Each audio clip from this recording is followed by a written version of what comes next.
మనము ఎలక్షన్లలో కూడా హామీలు ఇచ్చినాం కాబట్టి ఈ ఒకటి మనకు అది పెద్ద నాలి ఉన్నది, కచ్చా నాలి ఉంది, దానికి కూడా మనం ప్రయత్నం చేయాలి. ఆ నాలి కూడా ఒక 10 లక్షలతోని సర్పంచ్ గారు ఎట్లన్నా చేసి ఆ నాలి కట్టాలి. నార్లపూర్లో కూడా ఒక కచ్చా నాలి ఉంది, దాని ఒక 2 అవి కట్టాలని ఈ సభ ద్వారా మీకు తెలియజేస్తున్నాం. మీరు నోట్ చేసుకోవాల్సిందిగా కోరుచున్నాము.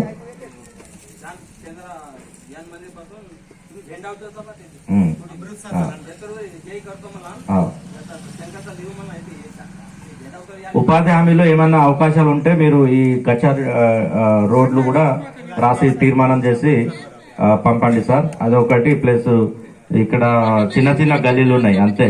నార్లపూర్లో ఆల్మోస్ట్ గా అన్ని అయిపోయినాయి. ఇప్పుడు ఈ వర్క్లతోని ఆల్మోస్ట్ 90% అయిపోయింది. ఇంకో చిన్న అది కొద్దిగా ఖరాబ్ ఉన్నది పాత రోడ్డు, అది మళ్ళీ నెక్స్ట్ ఇయర్ మనం అది చూసుకుందాం.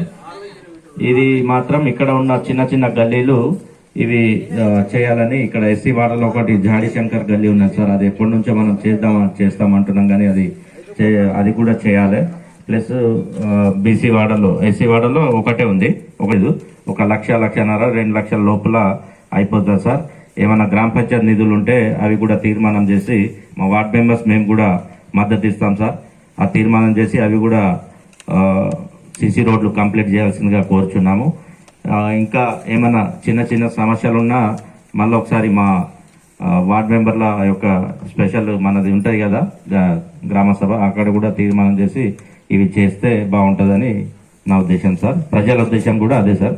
Thank you. ఇంకోటి సెంటర్లో మనకు మా ఎస్సీ వాడలో ఒక పెద్ద 100 మీటర్స్ ఉంది సార్. వన్ సైడ్ ఇటన్నా అటు ఎటు పాసిబుల్ అయితే అటు సర్పంచ్ గారు ఎటు పాసిబుల్ అయితే అటు డ్రైన్ కూడా శాంక్షన్ చేయాల్సిందిగా కోరుచున్నాం.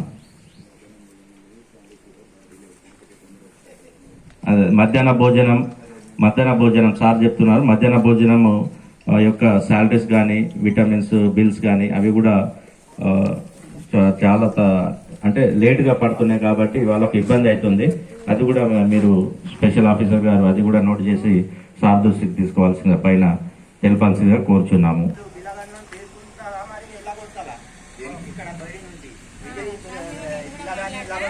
ఇంకొకటి ఏంటంటే సార్ స్కూల్ నడుస్తుంది, స్కూల్ నడవగానే వేరే ఒక అమ్మాయిని స్కూల్లో ఉంచి హెడ్ మాస్టర్ సార్ బయటకు వెళ్తాం. అది ఎంతవరకు కరెక్ట్?